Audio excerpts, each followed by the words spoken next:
சமைக்கும் போது ஒரு லவ்வோட சமைக்கணும்டா, அதான் பாதி ருசியே. வெங்காயம் நறுக்கும் போது கூட ரசிச்சு நறுக்கணும், லவ்வோட. ஹாய், வணக்கம் வணக்கம் அண்ட் வெல்கம் டு இன்லாஸ் சமையல். இன்னைக்கு இந்த வீடியோவில் நம்ம பார்க்க போகிற டிஷ் நெத்திலி கருவாடு தொக்கு. வாங்க எப்படி செய்யலாம் பார்க்கலாம். வாங்க, அதுக்கு என்னென்ன பொருள் தேவைன்றதை சொல்கிறேன். இப்போது நான் வந்து நாலு பாக்கெட் நெத்திலி கருவாடு வாங்கி நல்லா சுடு தண்ணியில் ஊற வச்சு சுத்தம் பண்ணி வச்சுருக்கிறேன். இந்த மாதிரி அதுக்கு வந்து நம்ம ஏற்கனவே நான் வந்து கருவாடு கறிமிளகா குழம்பு வீடியோ ஒன்று போட்டிருக்கேன். அது குழம்பு. இது வந்து எங்கள் மருமக சொன்ன மாதிரி கருவாடு தொக்கு, நெத்திலி கருவாடு. ஒரு 3 கறிமிளகா கட் பண்ணி வச்சுருக்கேன் கிராஸாக. அதுக்கு ஒரு பெரிய தக்காளி ஒன்று கட் பண்ணி வச்சுருக்கேன். 3 பெரிய வெங்காயம் கட் பண்ணி வச்சுருக்கேன் நீல வாக்கில். 5 பச்சை மிளகா, கொஞ்சம் கருவேப்பிலை, தாளிக்கிறதுக்கு கடுகு. இப்போ அதை எப்படி பண்ணுறதுன்றதை பார்க்கலாம் வாங்க. இப்போ இந்த கருவாடு தொக்கு பண்ணுறதுக்கு, நெத்திலி கருவாடு தொக்கு பண்ணுறதுக்கு இந்த மாதிரி ஒரு கடாய் வச்சுக்கோங்க. அதில் நான் ஒரு கரண்டி எண்ணெய் ஊற்றிருக்கிறேன். எண்ணெய் நல்லா காஞ்சிருச்சு. இப்போ அதை கடுகு உளுத்தம்பருப்பு சேர்க்க போகிறேன். கடுகு உளுத்தம்பருப்பு சேர்த்துட்டு கொஞ்சம் கருவேப்பிலை அதையும் சேர்த்துக்கிறோம். நானே பின்னாடி தான் போட்டுக்கிறேன். அப்புறமா 4 பச்சை மிளகா கட் பண்ணி வச்சுருக்கேன், அதையும் சேர்த்துக்கிறேன். இந்த நெத்திலி கருவாடு தொக்கு ரொம்ப நல்லாயிருக்கும். இந்த கறிமிளகா நீல கிராஸாக கட் பண்ணி வச்சுருக்கேன், அதையும் சேர்த்துக்கிறேன். நல்லா வதங்கணும் இதெல்லாம். வெங்காயம் பச்சை போடுறேன். இதை போட்டுட்டு அப்புறமா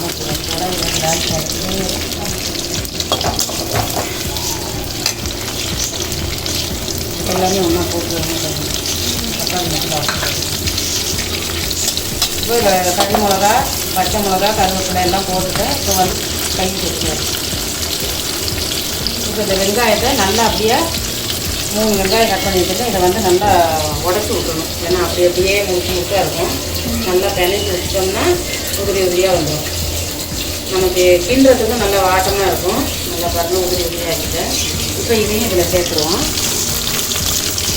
இந்த நெத்திலி கருவாட்டுக்கும் இன்னும் நெத்திலி கருவாட்டு இருந்தால் நல்லாயிருக்கும். நம்ம இந்த 5 பாக்கெட் சேர்ப்போம்.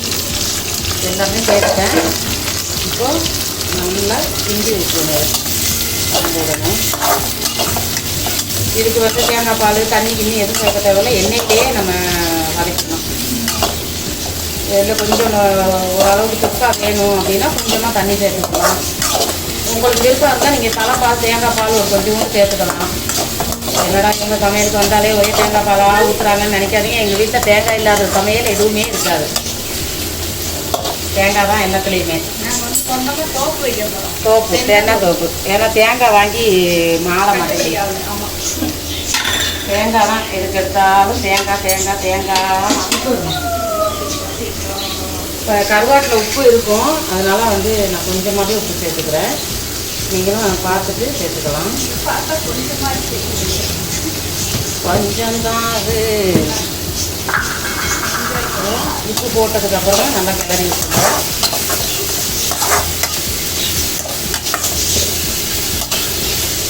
இந்த கறிமிளகா போட்டு செஞ்சாலே ரொம்ப நல்லாயிருக்கும். இப்போ நான் வந்து தக்காளி சேர்த்துக்கிற போகிறேன். ஓரளவுக்கு வதங்கிடுச்சு. ஒரு பெரிய தக்காளி கட் பண்ணி வச்சுருக்கேன், அதையும் சேர்த்துக்கிறேன். தக்காளி நீர் போட்டு நல்லா எடுத்து கிண்டி வச்சுருங்க. தக்காளி தான் கொஞ்சம் வதங்கணும்.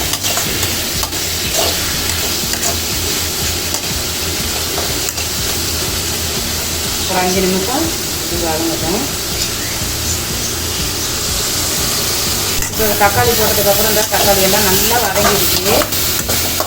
இந்த அளவுக்கு வதங்கி வரணும். இப்போ நம்ம அந்த கருவாடையும் அதில் சேர்த்துடலாம்.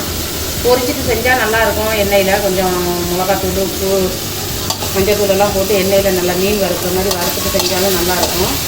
நான் பச்சையாகவே செய்கிறேன் இன்றைக்கி, வறுக்காமல். இதில் சேர்த்தாங்க கொஞ்சம் நேரத்தில் இதை போட்டு நம்ம கருவாடெல்லாம் இப்படி ஒளிச்சு வச்சிடணும். தெரியக்கூடாது வெளியே. என் மருமகத்துக்கு ஒளிச்சு வச்சுருங்க. போட்டதுக்கப்புறமா அடுத்த தூளில் வச்சுக்கோங்க. இப்போது 1 ஸ்பூன் ஜீரகத்தூள், ஒரு 3/4 ஸ்பூன் மிளகுத்தூள், 1 ஸ்பூன் மல்லித்தூள், கொஞ்சம் காரம் தேவைன்றதுக்காக நான் இதில் 1 ஸ்பூன் போடுறேன். 1 ஸ்பூன் மிளகாத்தூள், அது அப்படியே எல்லாமே எண்ணெயிலே நல்லா வதங்கணும்.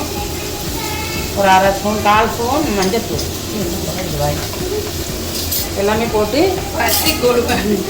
நம்ம ஒரு மூடி போட்டு மூடி வச்சுருவோம் கொஞ்சம் நேரத்துக்கு. அப்புறமே நம்ம கிளறிக்கலாம். மூடி வச்சுருவோம் நானும். இப்போ இந்த மசாலாலாம் போட்டதுக்கு அப்புறமா கருவாடை, ஆமாம், ஒளிச்சு வச்சுருக்க கருவாடும் வெந்திருக்கு. நம்ம அப்படியே நல்லா எல்லாத்தையும் கிளறி வச்சுருவோம்னா இந்த மசாலா எல்லாம் ஒன்றா கிளறதுக்கு அப்புறம் தான் அந்த மசாலா வாடெல்லாம் போகும். அது வரைக்கும் நம்ம கொஞ்சம் நேரம் அடுப்பில் வச்சுருவோம். கருவாடு, நெத்திலி கருவாடு கலர் பார்க்கவே நல்லாயிருக்கு. வாய் ஊறுகிறேன். இப்போ நல்லா எல்லாம் மிக்ஸ் பண்ணியாச்சு. கொஞ்சம் நேரம் அந்த மசாலா வாடை எல்லாம் போகிறதுக்கு ஒரு 5-5லேருந்து ஒரு 10 நிமிஷம் அப்படியே அடுப்பில் இருக்கட்டும். இப்போது நம்மளோட கருவாடு, நெத்திலி கருவாடு தொக்கு ரெடி ஆகிடுச்சு. கடைசியாக புளியெல்லாம் ஊற்ற தேவையில்லை. இதுக்கு ஒரு பாதி லெமன் மட்டும் அதுலேருந்து ஒரு 2 சொட்டு புளிஞ்சு விட்டுருவோம். அவ்வளோதான். லெமனில் என்ன புளி தான், புளி கரைச்சி ஊற்ற தேவையில்லை அப்படின்னு நாங்கள். ஆமாம், அந்த புளிக்கு பதிலாக இந்த புளி. ஆனால் டேஸ்ட்டும் நல்லாயிருக்கும் இந்த புளி. அவ்வளோதான். இந்த லெமனை புளிஞ்சு விட்டு இப்படி 2 கிளறி விட்டிங்கன்னா கருவாடு ரெடி. எப்படி ஒரு நல்ல அருமையான சூப்பரான ஒரு நெத்திலி கருவாடு தொக்கு ரெடி ஆகிடுச்சுங்க. இதே போல் நீங்களும் செஞ்சு பாருங்கள். ரொம்ப நல்லாயிருக்கும். இந்த நெத்திலி கருவாடு தொக்கு பண்ணிவிட்டு நான் ஏற்கனவே கீரைக்காய் வீடியோ ஒன்று போட்டிருக்கேன், முருங்கைக்கீரை. அந்த மாதிரி செஞ்சுக்கோங்க. அப்படி இல்லைன்னா ஒரு புளியானம் வீடியோ இதெல்லாம் போட்டிருக்கேன். பார்க்காதவங்க தயவுசெய்து அதை பாருங்கள். இந்த கறி மிளகா போட்டு ஆல்ரெடி இது கூட பண்ணியிருக்கீங்க. நம்ம கறி மிளகா கருவாடு போட்டு குழம்பு வச்சுருந்தேன். இது வந்து தொக்கு கருவாடு பொடி மாசு வீடியோவும் போட்டிருக்கேன். பார்க்காதவங்க தயவுசெய்து பாருங்கள். கருவாடுலாம் ரொம்ப பிடிச்சவங்க கண்டிப்பாக இந்த வீடியோ பார்த்து இது எப்படி செய்யுதுன்னு ட்ரை பண்ணி பாருங்கள். ட்ரை பண்ணிவிட்டு எப்படி இருந்ததுன்னு சொல்லுங்கள். அடுத்து ஒரு நல்ல டேஸ்டியான ஒரு டிஷ்ஷோட உங்களை சந்திக்கிறோம். எங்கள் சேனலில் புதுசாக பார்க்குறவங்க இன்லாஸ் சமையலுக்கு கண்டிப்பாக சப்ஸ்கிரைப் பண்ணுங்கள். அண்ட் தென் பாய். எப்படி இருக்குன்னு சொல்லுங்கள். ஓகே, பாய், வணக்கம்.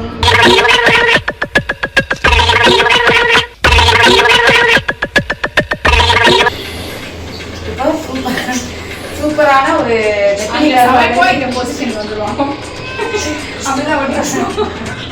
சூப்பரான ஒரு நெத்திலி கருவாடு தொக்கு ரெடி ஆயிடுச்சு. நீங்களும் இதே மாதிரி செஞ்சு பாருங்க. சுவர் பொறிச்சிக்கிட்டு இருக்கீங்க, அதுதான் அந்த பக்கம் பார்த்துட்டு இருக்கேன். சூப்பரான ஒரு இப்போ சூப்பரான ஒரு நெத்திலி கருவாடு தொக்கு, ஒரு நல்ல